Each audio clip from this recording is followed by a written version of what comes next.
Hello, everybody, and welcome to the show. Dave Emmons and the Strange Reality. Well, it's not strange reality all the time with some of my guests, and the guest that I have tonight, it's is not he's not in the realm of strange reality. It's a real reality, I would call it, and it's on the religious side of things, and also the demon side of things. What we're going to talk about tonight, and my guest, Doctor Richard Gallagher. And he's Richard Gallagher is an MD, board certified psychiatrist, is a professor of psychiatry at New York Medical and psychoanalyst on the faculty of Columbia University. He graduated from Princeton University, Phi Beta Kappa in classics, and trained as a resident in psychiatry at Yale University School of Medicine, the world's foremost scientific expert on the subject of diabolic attacks. He has been an active member of the International Association of Exorcists since the 1990s. He lives in Westchester, New York, and he's got a book.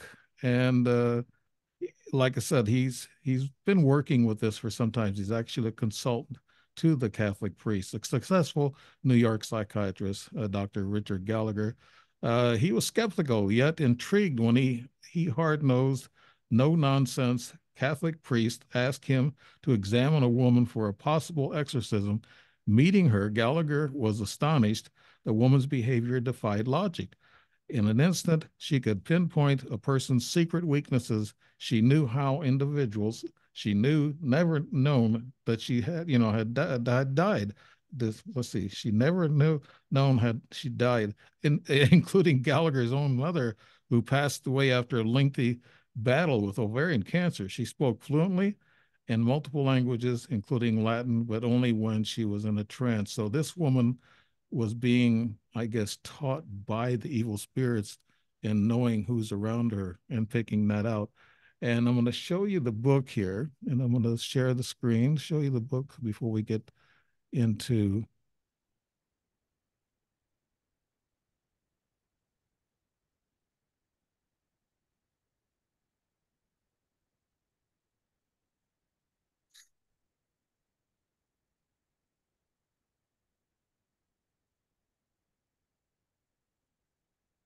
Okay, this is Dr. Gallagher's book, Demonic Foes, in which the doctor will be talking here in a second as soon as I finish this intro. But if you take a look at that, and he said it's 25 years as a psychiatrist investigating possessions, diabolic attacks, and the paranormal. Dr. Richard M.D. Gallagher. And Dr. Gallagher, welcome to the show. And I know this is a topic that I know the Catholic religion and possession and demons. This is something very interesting to a lot of people, and to me, to have somebody is educated on both sides of this whole issue of religion, Catholic religion, psychiatrist. It's a dual intelligent thing. I'm impressed that I've got you on the show, and I know that there's a lot of things that I don't know, which you know, and what we're going to get into is going to be all new to me. That what you talk about, Dr. Richard Gallagher. You have anything to say? I guess for openers. Well, thank you, Mr. Emmons, for the introduction and for mentioning my book. Uh, what pleased me about the book, which is Demonic Foes by HarperCollins, is that HarperCollins let me write the book that I wanted to write. In other words, I wrote about my experiences over 25 plus years. I started out by being asked by a priest to evaluate a case.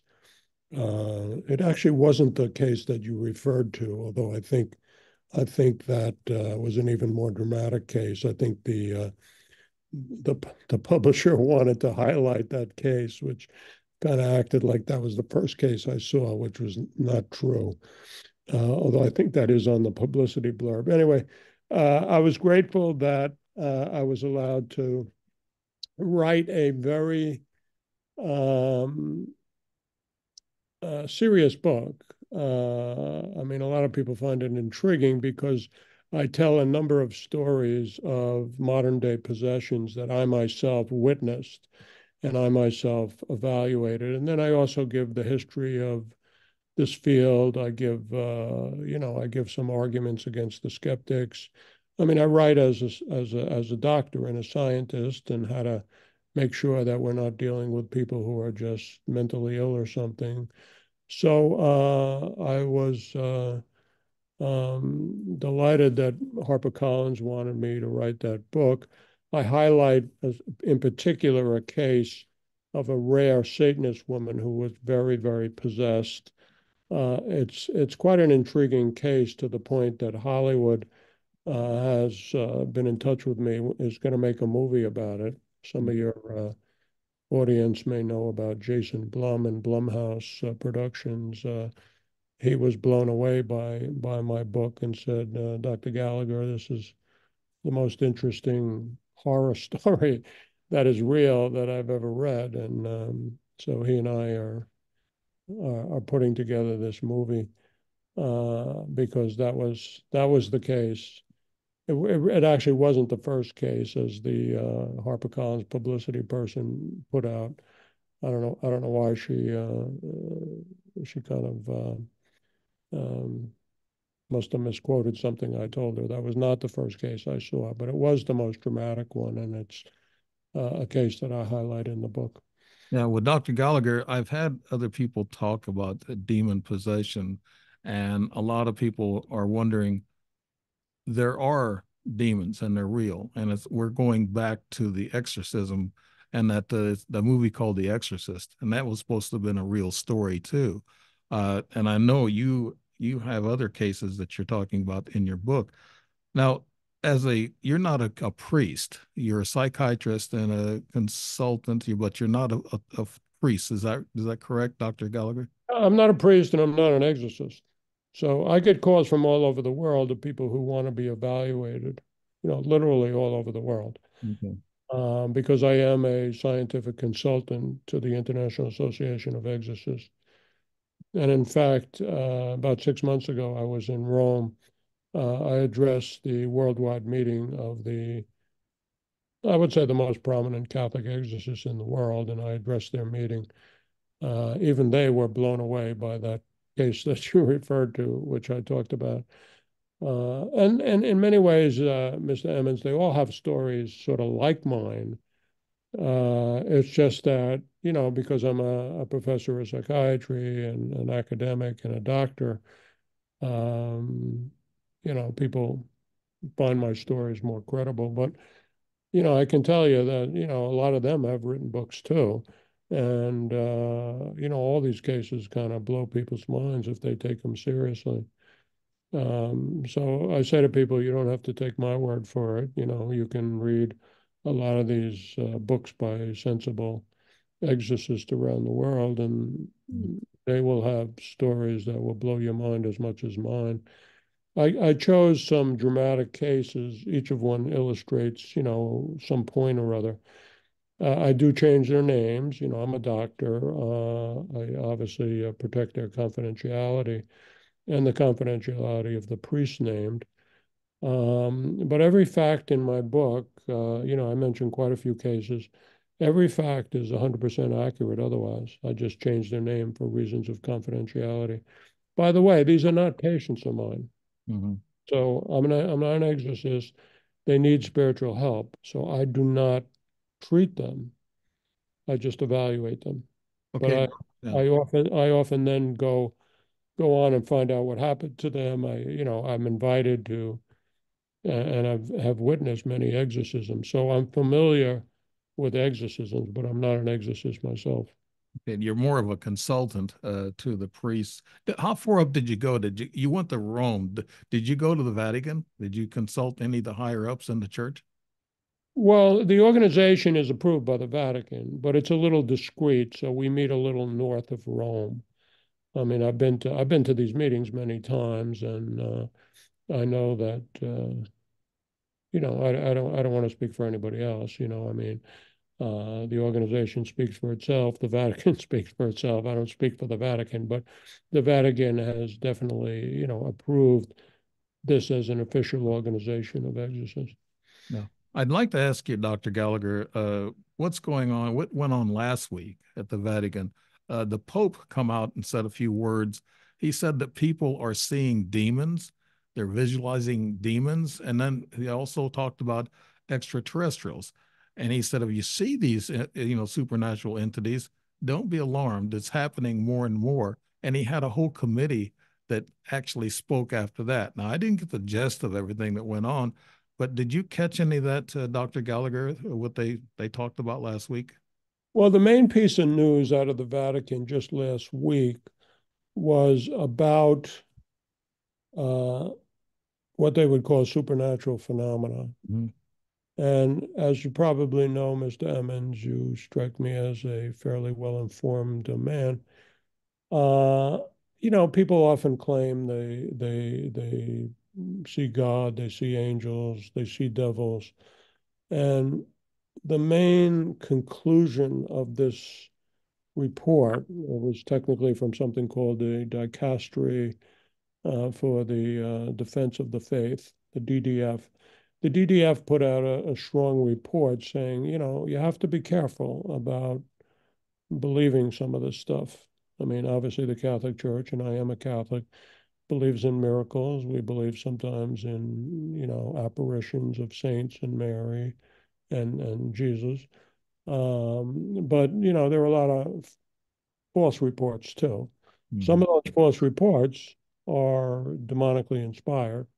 So what the church was really saying in this very recent report, so you're obviously keeping up with the news in the Catholic Church, Mhm. was saying, you have to be careful. You have to have experts who evaluate this stuff, and you shouldn't go around, just looking for miracles and apparitions all over the place because you may be fooled. Some of them may be either fake or even diabolically inspired.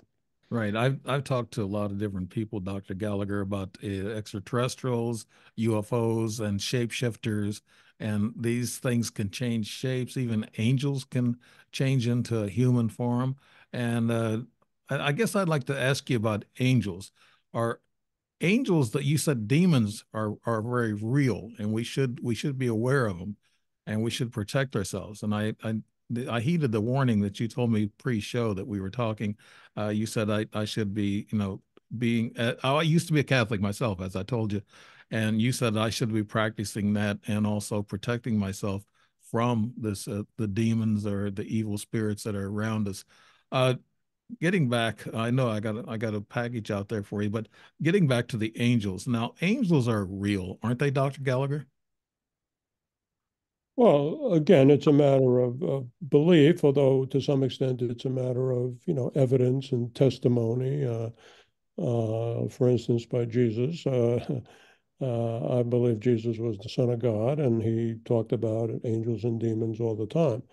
And I do believe that angels have appeared in history. I believe that an angel appeared to the Blessed Virgin Mary, for instance. I think that, these testimonies, which I suppose people can say, how do you know that's true? I think are pretty, solidly grounded in some sensible literature. Before I became a doctor, I was a very serious student of the classics at Princeton, and I know the manuscripts. A lot of people pontificate about, that these are not, you know, accurate documents. When you talk about the New Testament, it's essentially, historical facts. If you allow me to digress for 1 minute, I often use the argument when I go to these meetings of exorcists. Um, a few months ago, there's about 500 exorcists in this organization that I belong to. I'm a non-exorcist scientific advisor. Well, these 500 people all have stories about demonic possession similar to mine. So, I say to people, you have to believe Dr. Gallagher.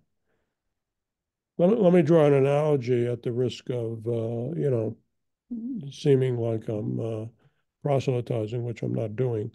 I'm just mentioning what I just said is not very different from what St. Paul said to the Corinthians when St. Paul went over the Roman world and was preaching, and he said, I saw the resurrected Jesus.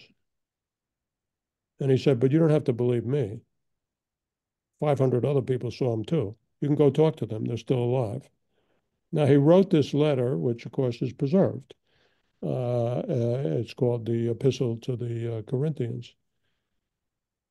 He later went on, he was arrested and was sent to Rome, and he was executed. And he and the other apostles, to the end of their lives, were willing to die proclaiming that they had seen the resurrected Christ.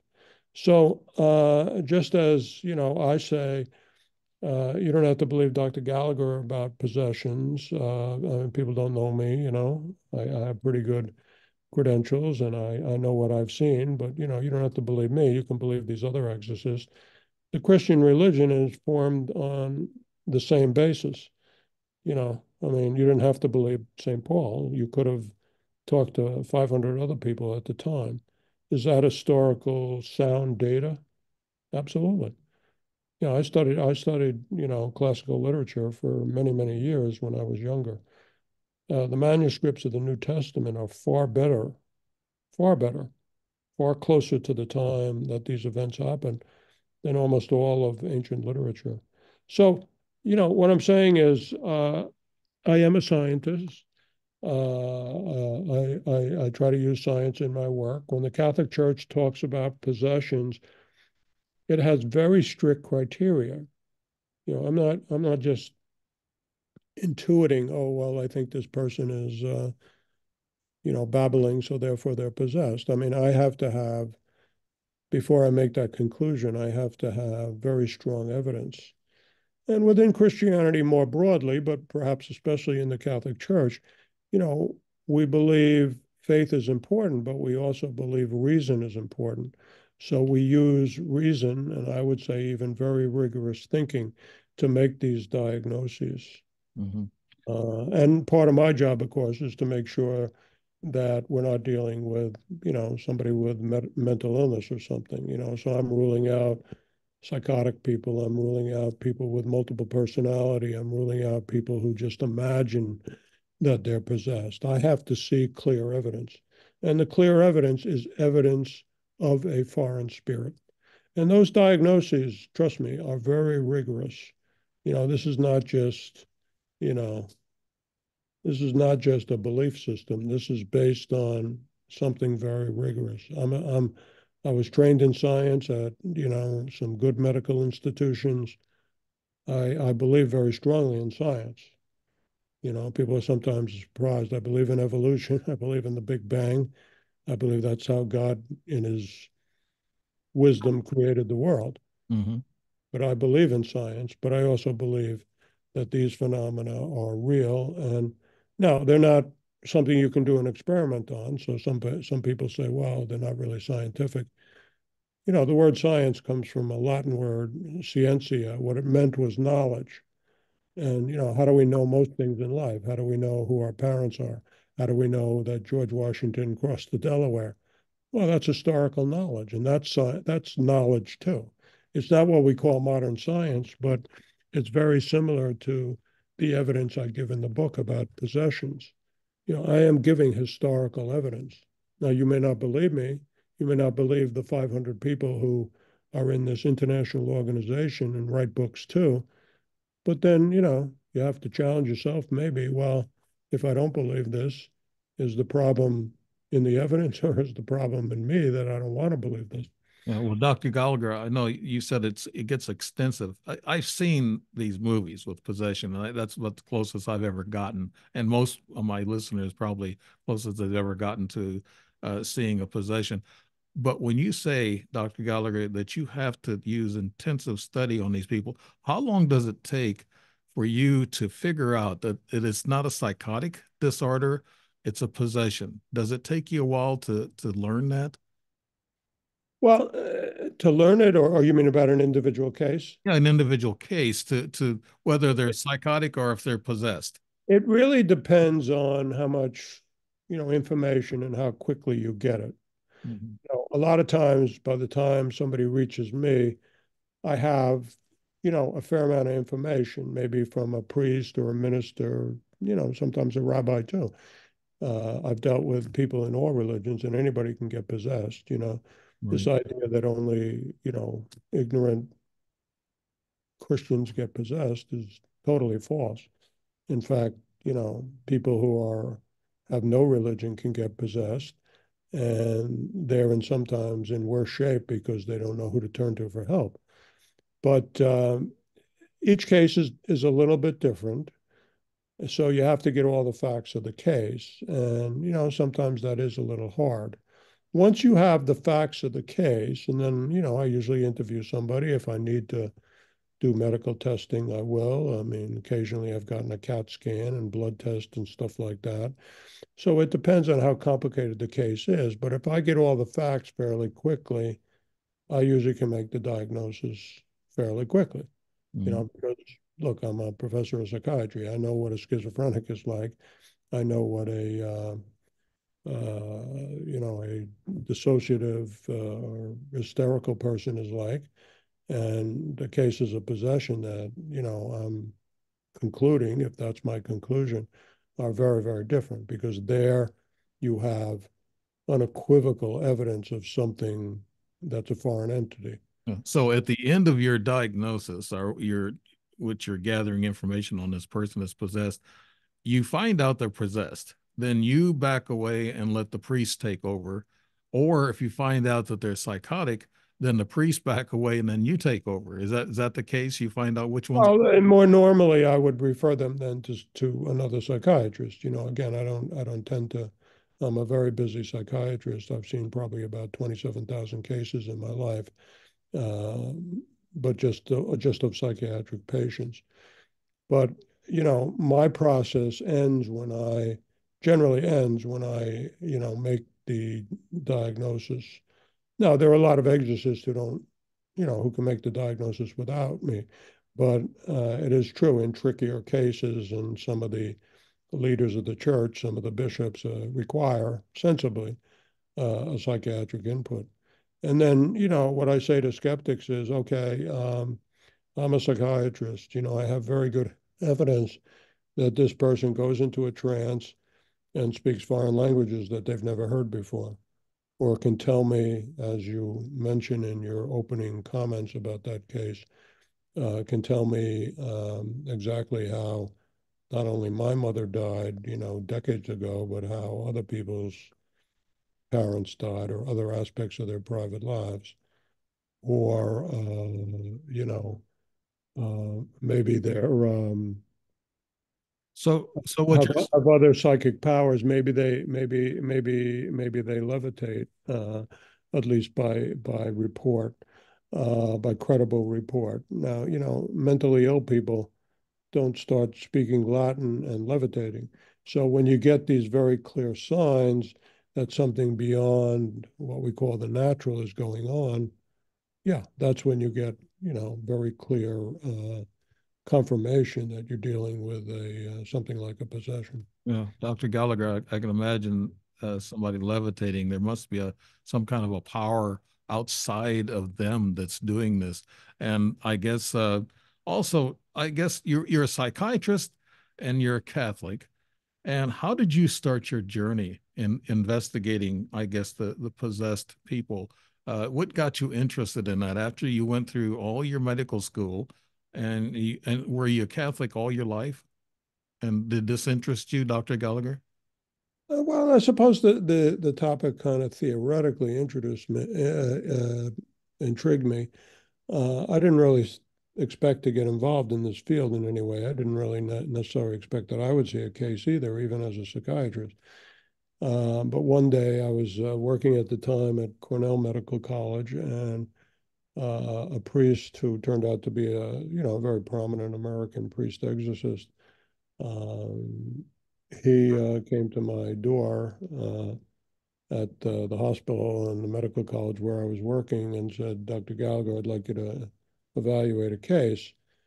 And I said to him, I had finished my residency at Yale, and I said, Father, I'm kind of skeptical of some of these so-called demonic cases and, all these reports of Satanists. I think it's gotten exaggerated in this country, and I still think it Yeah. easily exaggerated. There are plenty of people who, don't believe in possessions, but there's other people who think, there were, you know, thousands and thousands of possessions and Satanists around every neighborhood. Well, I don't believe in either extreme.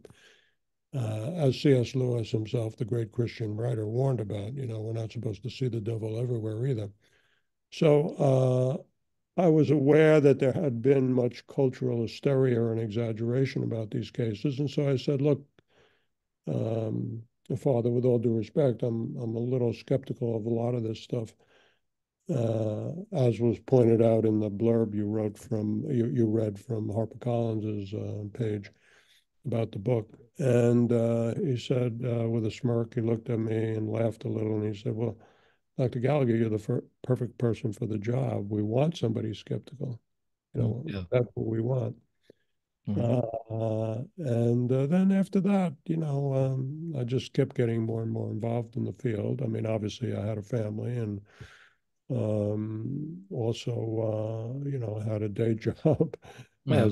as an academic psychiatrist, so I was kind of busy, but I did a fair amount of this in my spare time, consulting on cases. But the point I emphasize is I didn't really volunteer to get involved in this field. Yeah. The reason I got involved in it is, as a doctor, what do I do? I mean, I try to help suffering people, even if the diagnosis is controversial. I mean, those people need help too. Mhm. So whether they have a possession and they need somebody to point them in the right direction, or whether they are just psychiatrically ill, I realized, but thought they were possessed, and there are a fair amount of those people too. I could, I saw myself in a unique position eventually, given my knowledge base, to point them in the right directions to get the help they needed. I can see where the person who is possessed or have a psychotic problem, they don't know what's going on with them, of course, and they're usually out of it from what I've seen. I mean, I saw it in the movies. I haven't seen it anywhere else.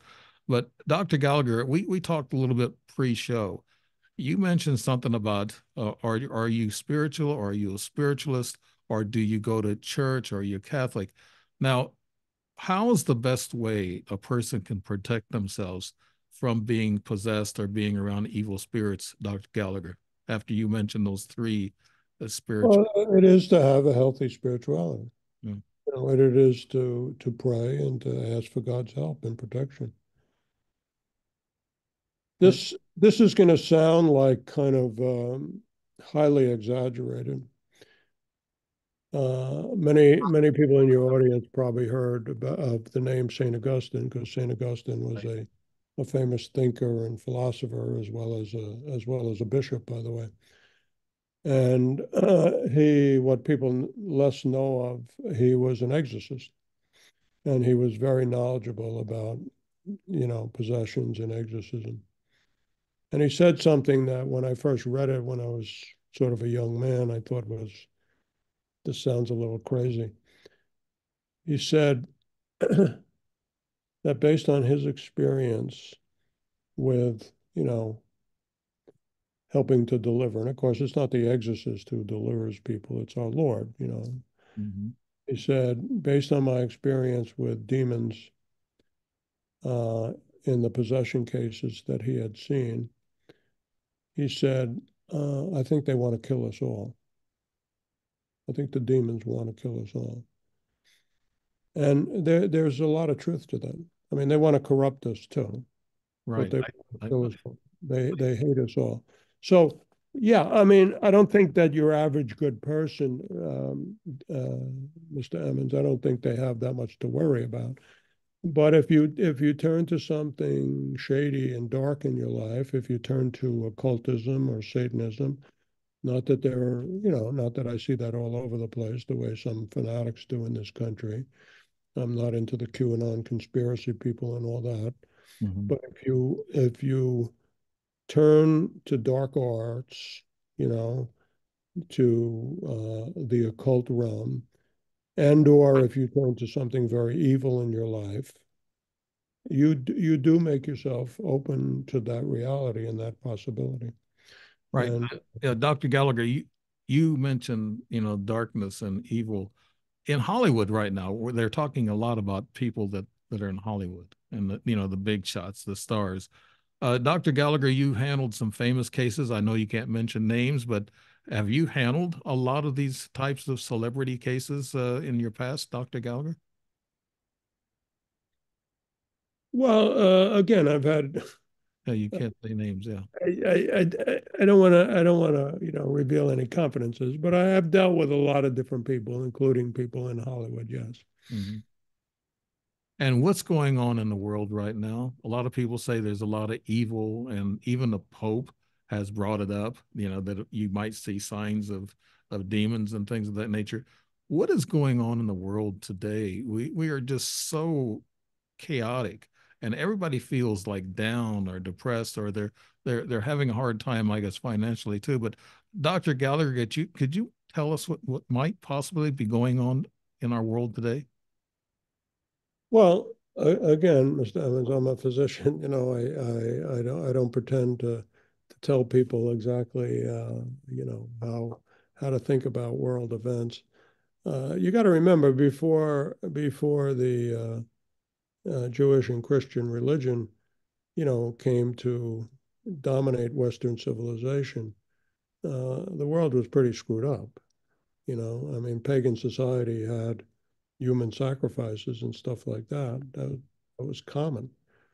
Even in the Roman Empire, which eventually condemned, as did the Greeks, condemned human sacrifice, um, and spread, you know, kind of some attempt at law around the Mediterranean. There were terrible things that happened, slavery and abuse. Slaves were often bought and sold not just for monetary gain, but for to sexually abuse them. Hmm. The Christian and the Jewish religions at the time, were very influential in cleaning up a lot of these pagan practices. That doesn't mean that all pagans were bad, but the world has always, is what I'm trying to say, has always been, you know, had a lot of evil in it.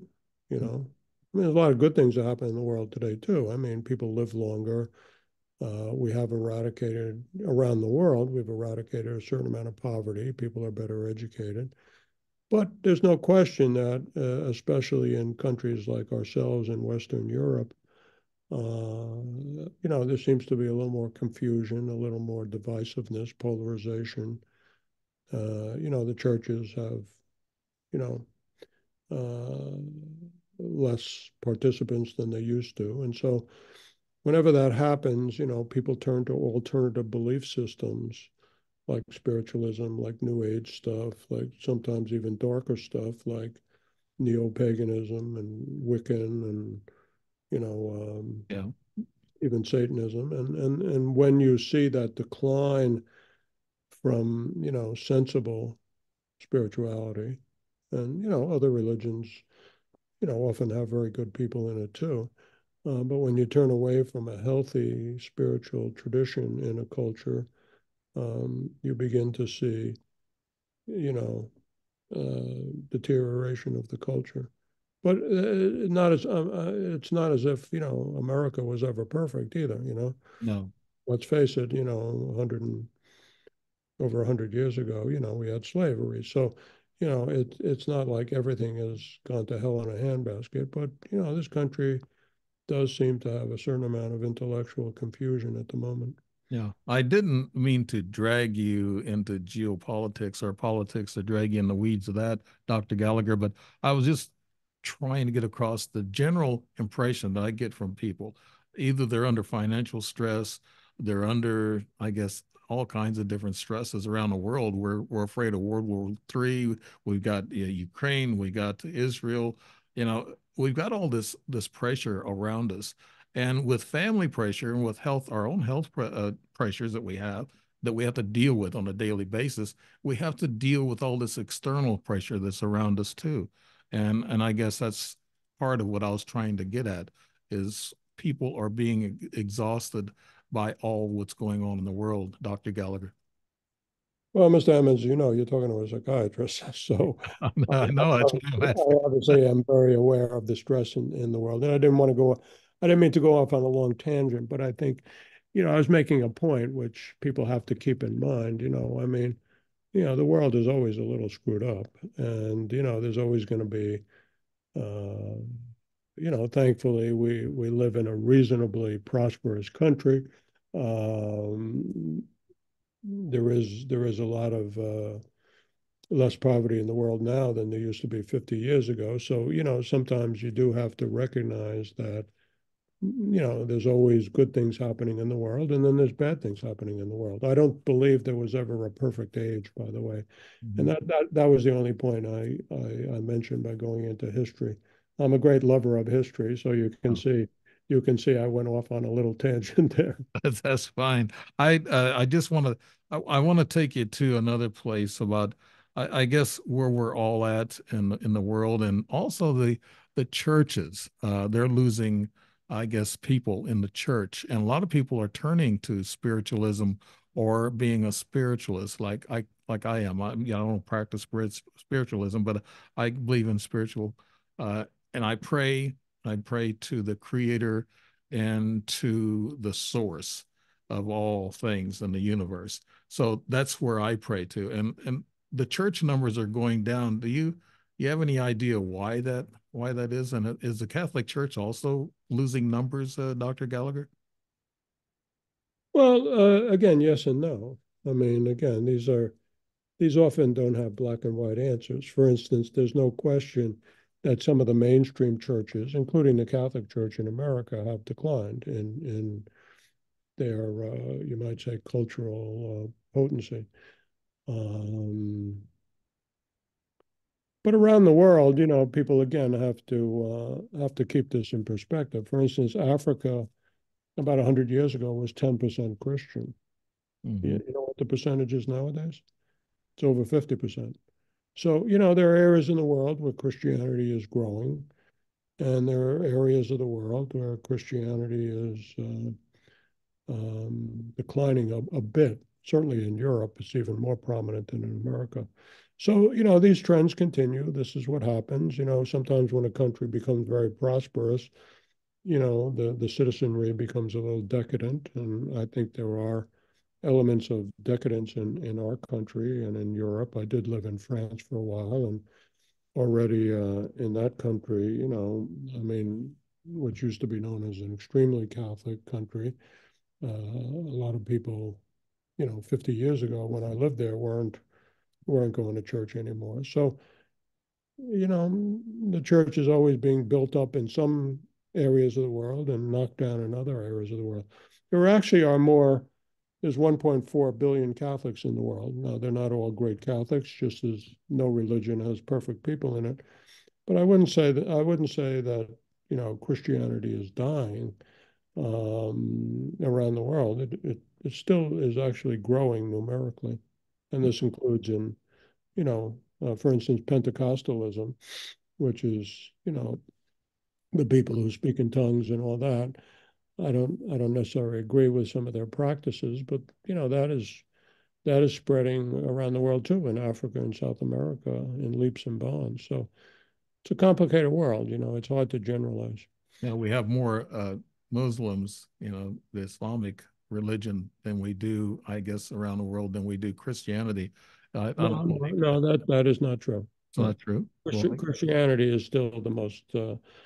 There are a lot of Muslims around the yes. world, and they often have large families, so they're growing. But Christianity still outnumbers Islam by a significant number. If you look at Eastern Orthodox, Protestants, evangelicals, Pentecostals, Catholics, it's still by far the major religion in the world. Yeah. I I don't like getting into the religions. I think religions actually cause a division. It's just like race divisions today that's causing us problems. And a lot of us aren't racist. It's just that we're kind of pushed into the corner. Maybe our governments are trying to, do that, push us in the corner about that. But I think religions also, like the Muslims, they don't like, the Christians, and they're always at war, always fighting. Uh, it's one trying to win over the other, and I think that's part of the pressure I guess people are living under. You've had quite a few cases. I think you mentioned earlier of possession. What's one case that really stuck out to you? One of your greatest cases that probably put a little bit of fear into you, Dr. Gallagher. Is there anyone that sticks out? I've seen a lot in my life, and I'm pretty unflappable. And of course, I'm a doctor. It doesn't help for a doctor to get all, nervous and hysterical. So I'm a pretty cool character by the grace of God. Having said that, even I was pretty blown away at the time by the case you mentioned at the beginning. This was a Satanist woman. Again, I do not see Satanists everywhere. It has been exaggerated, but this was the real deal. And what was remarkable about her case was number one, she had one of the most dramatic possessions that even the exorcist of her had ever seen. Number two, she was this Satanist woman who was asked to speak to me because she was ambivalent about, getting help from the church. And so I came to learn a lot about her life and her life in the cult. And number three, interestingly, and this is part of the reason why, Hollywood is going to do a movie about her. Uh, she gave me permission to talk about a story as long as I did not, reveal her name or anything. And so I highlight her in the book, and there will be a movie about her.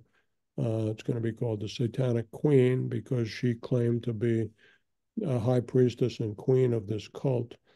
What probably might be of most interest to your audience is she had remarkable powers, even outside of, see, normally when, demons, manifest themselves, usually, not always, but usually the person is in a trance, and then the demons will be speaking, and the person won't even remember it afterwards.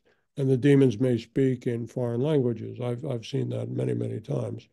I was in an exorcism once where all of a sudden the demon was speaking, a vaguely Slavic language.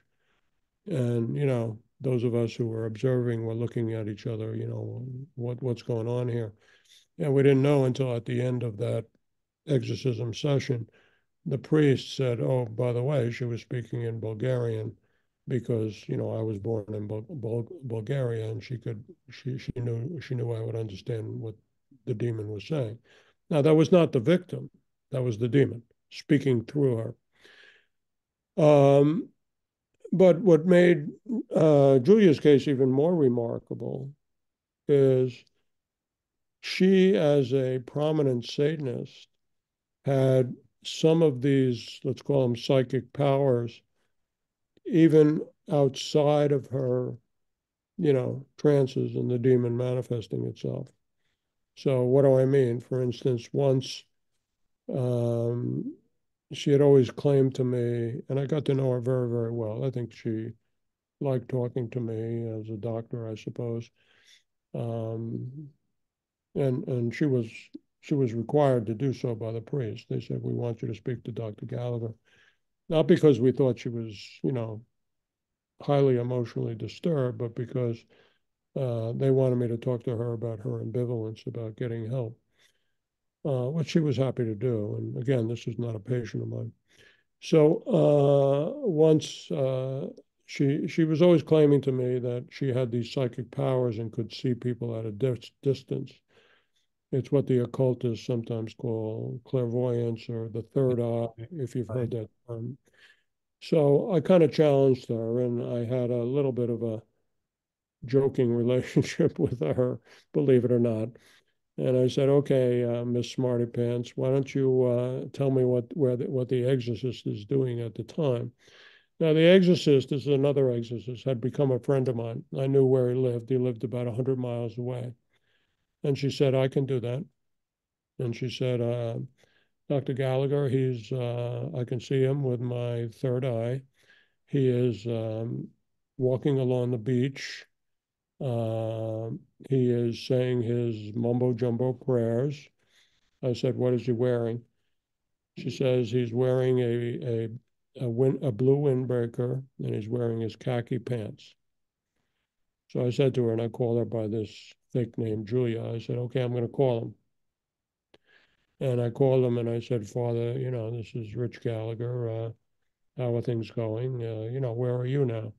He said, "Well, normally I would be at the rectory, but I decided to take a drive and go to the beach. And I wanted to say my breviary prayers, which are the normal prayers a priest is supposed to say every day." And I said, "And what are you wearing?" And he said, "Well, who wants to know?" So I said, "Well, I said, humor me. He said, "Well, Rich, I used to be in the military. I was in the Marines, and I have my khaki pants, and it's a little chilly, so I have a windbreaker on. What color?" I said, "What color?" He said, "Blue." And he said, "Oh, Rich, I know what's going on.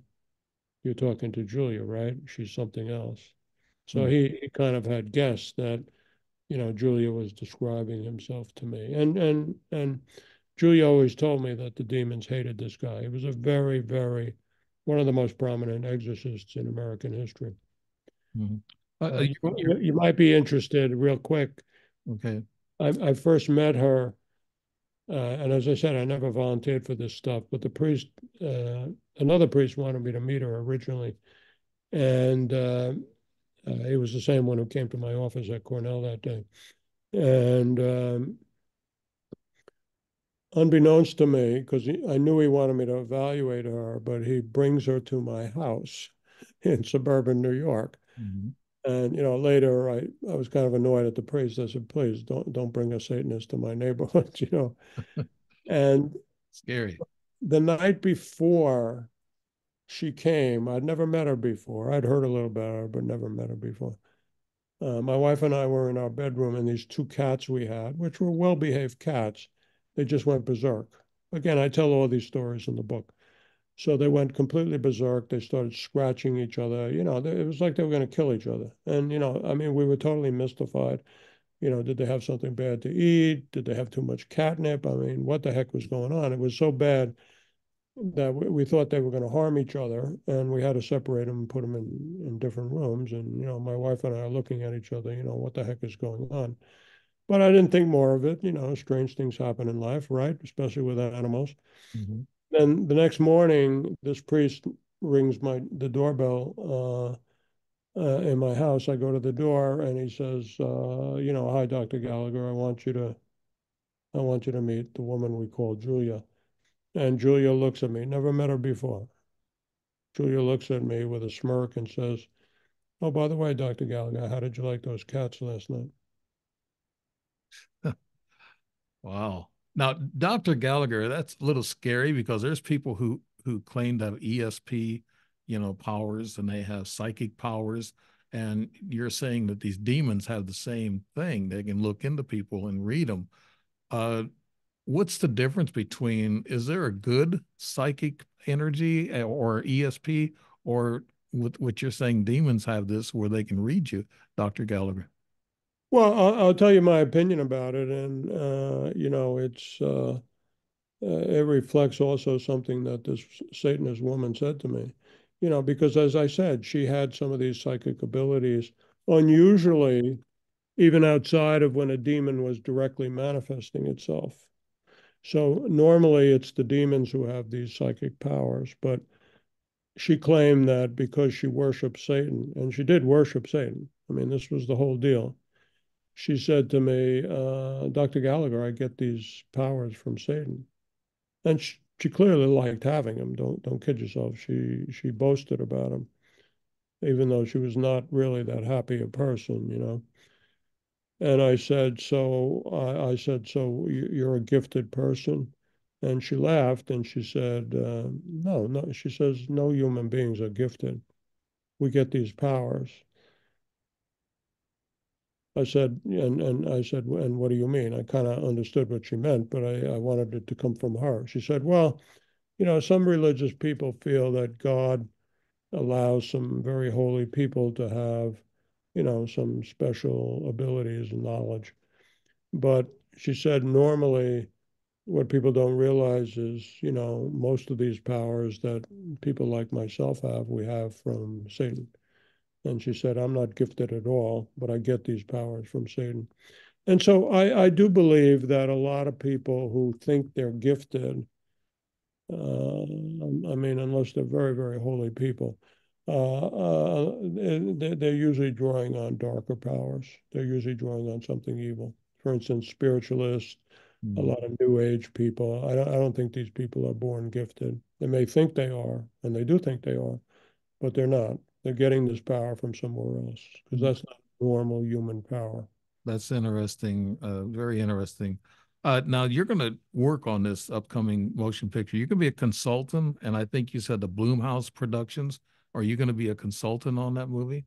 Well, I am executive producer. I mean, I'm not writing the movie, but it is taken from my account, and they'll make me a character in the book. I mean, hopefully, hopefully, they make me a sympathetic character. I assume so. But probably within I don't know, a year or two, they'll come out with this movie called The Satanic Queen, and it's about this case. Mm, And it just was such a dramatic case. I understand why Hollywood wants to make a movie out of it. yeah. Like I said, I had a guy, Ron Farber, who wrote a book, and his book might be made into a movie. It's about a demonic possession. Also, uh, I have a question for you about. There's a lot of people, and I see some of these organizations. They actually will worship Lucifer. What is the difference between Satan and Lucifer? Is there a difference? Are they the same, Uh, Dr. no, Gallagher? they're the same. They're the same, Yeah, Lucifer comes from a Latin word, light bearer. right? Uh, Satan comes from a Hebrew word, I mean, for instance, in the book of Job, the character is called Satan because it's a Hebrew word. In in a lot of Christian literature, he's called Lucifer. It's the same person. I don't want to name off these organizations, but there are some organizations that it's okay to worship Lucifer because he's the person of light. I mean, he's an enlightened person, but Satan is the bad one. And I thought to myself, no, I don't think I would like to worship either one of them. Oh, And no, you're saying, it's absurd. Those people either are lying or they just don't know what they're talking about. And look, I mean, Julia herself turned to Satan, and I mean, she actually was happy to have these powers, but at the same time, she had a pretty miserable life in some ways. And it's what we call a Faustian bargain. If somebody turns to Satan, it's always a very foolish thing to do. Nobody should do that. okay, I'd like to, I guess, ask you now, I guess in some of your notes I'm looking, uh, how can the viewers learn more about your captivating research and investigations? How could they find out your thoughts? And actually, someone might have questions about the psychic abilities and everything like we just talked about. That's kind of surprising result to me, Dr. Gallagher. Could you tell us where, how they can find out about you and this book? I wanted to ask you the title of the book, Demonic Foes. Exactly what do you mean by demonic foes, and how does the book go in order of that title, Dr. Gallagher? Well, I talk about the demonic world, which I don't think people should be preoccupied with. The subtitle is, a psychiatrist investigating for 25 years Mhm. possessions, diabolic attacks. I mean, we mainly talked about possessions, but there are other minor demonic attacks too, and the paranormal, and these things are all wrapped up in each other. Of course, there's a lot of people who think they're healers and energy healers and all that, and spiritualists who are communicating with dead souls. Um, you know, I, this is not just a peculiar belief of mine. The church has always, as does the Bible, has always condemned those sort of practices. I'm not saying that everybody who believes that about themselves is evil, but um, they're flirting with a dangerous realm. I mean, for instance, in the Bible, it talks about communication with the dead, and what was called necromancy, which is another word for being a medium of dead souls, Right. and that's condemned in the strongest terms. So look, you asked me about my book. That's certainly a place to learn a lot about, this whole field. And again, my beliefs are not idiosyncratic. I mean, these are the beliefs of the traditional Catholic Church, not just the Catholic Church, the Eastern Orthodox Church, and, an awful lot of, sensible Protestants over the centuries. So my beliefs are Christian beliefs. And, I just happen to be someone who has had the opportunity, not because I volunteered to get involved in this field, but I had the opportunity because I've tried to help people that eventually people said, you have a lot of experience in this field, you ought to put it into a book. And, I'm also a professor at a seminary. So I'm a professor, an academic at two medical colleges, but I'm also a professor at a seminary. So I obviously feel this is a subject that I've studied for many, many years. It sounds like it. You have an incredible background, and I really enjoy talking to you. You really talk in depth intelligence. There's a question that I ask since I've been involved in extraterrestrial studies and investigations. What's the difference between an extraterrestrial, an angel, a ghost or a spirit or evil demon? Do they come from another dimension here? Do they come from outside of us? Or are they right here with us, Dr. Gallagher? Well, the creatures that we know exist, because there's obviously a lot of controversy about, everything you just mentioned. The creatures we know exist, and again, my belief is very mainstream, certainly mainstream Catholic and Christian, is that God created angels, Mhm. that He gave them free will. In other words, God doesn't force, just as God doesn't force Himself on humans, He doesn't force Himself on any creature. So He created these creatures. Some of them, agreed to obey him and let him guide them, and others rebelled. Mhm. And those rebelled angels are what we call fallen angels. Those are demons. Satan was the most prominent. Now, what I believe, I think you believe to some extent from our discussion, demons can appear in a lot of different forms. Mhm. And Shapeshift. there are people who feel that I leave it up to people to decide for themselves, but there are people who believe that demons can appear as, you know, paranormal entities, possibly even, aliens, ghosts, that sort of thing. I mean, some houses are haunted, I mean, if you think about it, these haunted places scare the crap out of people, I mean, whatever is causing that or whoever is causing that must be kind of evil. It seems to be non-material, so it's a spirit. Mhm. So it must be evil spirits who are doing that. I mean, that stands to me is just logical. So I think throughout history, demons have pretended to be a lot of things. You and I talked about how in ancient times, people flocked from all over the world to see the Delphic Oracle. Delphic Oracle was a, peasant woman who would go into a trance and the voice of Apollo would come out of her. That trance was a possession.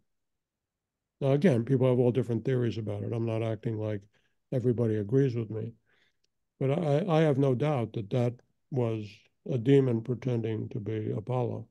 Mhm. And I've had people come to me who say, I'm possessed by Zeus or I'm possessed by Aphrodite. And I say to them, no, you're not. That's an evil spirit, and you need spiritual help. And what is really striking to me, and to me it's a very persuasive point, is that when they come to get the help they need, the demon itself is forced by our Lord to say who they are. And they admit that they were lying. They weren't Hitler, they weren't Nero, they weren't Judas Iscariot, they weren't Apollo, they weren't Zeus. They weren't dead Uncle Jimmy. They give the name of a demon. Mhm. Now, Only, only when they're compelled to do so. And they're compelled to do so. No good Catholic priest is going to say, I compelled them. In fact, no Christian minister or exorcist in another religion should say the same thing, mhm. should say anything different. It's only God who delivers people from evil spirits. And ultimately, in the Christian religion, of course, we believe it's our Lord. Yeah, Dr. Gallagher, two quick questions here together. One is, where do demons come from? Like I was saying earlier, is it a thin veil that they come through and they get us, they go inside of us? And who do they pick to go inside of? A weak person or a person that has problems? Can you tell us that, being a They, psychiatrist? they, they talk to, and we got to stop in a few minutes, Yes. Mhm. but they pick people who are vulnerable. And you make yourself vulnerable by turning to something dark. Right. Either something like extreme Satanism or something, very dark practice, occultic, or by turning to something very evil, Right. like, murder or, horrible crimes, perversions and stuff. Uh, that's how you open the door. Because in some ways, what you're doing, Mr. Emmons, you're inviting them in, and they take advantage of that. It's sort of like asking the mafia for help. Once you ask the mafia for help, they figure they own you. So they feel they have a right to attack you, or in some rare cases, even possess you. Yeah. So there is such a thing as selling your soul in a way, right, Dr. Gallagher? Yeah, the literary work about that was Dr. Faustus, and there are things like Faustian bargains. Mhm. People sometimes ask for favors. I mean, it's pretty rare, but people sometimes openly ask for favors from some kind of dark entity, and it's always a bad bargain. So it's a very foolish thing to do. Yeah, it's just like my reading glasses. Sometimes I can't read these lines with these reading glasses, so I try to step back here. So yeah, I need healing for that, but I want to go through God for that healing. I don't want to go through anything else. You have YouTubes, and you had a CNN article show, and then you were in Esquire. Could you tell people where we can find you, Dr. Gallagher? Thank you. And winding up here, the easiest way is just to, I mean, you can certainly Google my name and on YouTube. I'm not the only psychiatrist who believes in this stuff. I just have a little more experience, and I've been willing to speak out openly about it.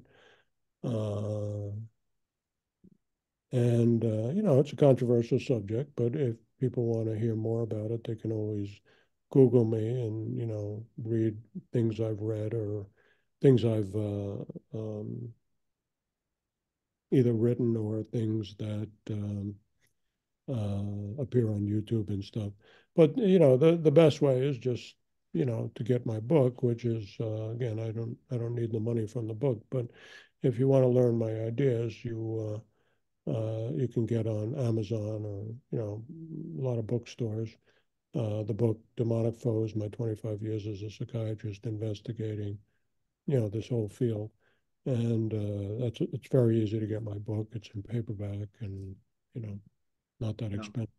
You have a remarkable background, Dr. Gallagher. I mean, professor, a doctor, psychiatry, you know, you're involved in the classics, I guess the Bible. You're a Catholic, a strong Catholic. You consult. Uh, I mean, you're. I have to give you, I guess, a lot of credit for what you've done in your life and the people that you're helping, and I appreciate that just by hearing what you're saying about all the people that you have contact with, and that's great. I thank you very much, and I think we had a little problem with the scheduling earlier, but I'm glad I talked to you. You're such an intelligent man. And Dr. Richard Gallagher, thank you for coming on the show and doing this show. And you've been listening to Dave Emmons and The Strange Reality. And it's not so strange tonight. It's a very real conversation we had with Dr. Richard Gallagher. And thanks to everybody who's listening and watching. Thank you and good night.